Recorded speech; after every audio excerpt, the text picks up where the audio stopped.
So you're out camping and your Cube A10 has a puncture. Luckily, we have a simple solution to patch the bladder with these TPU patches.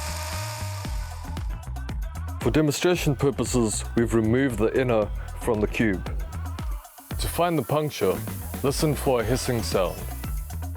Before opening the zip, make sure the Cube is fully deflated.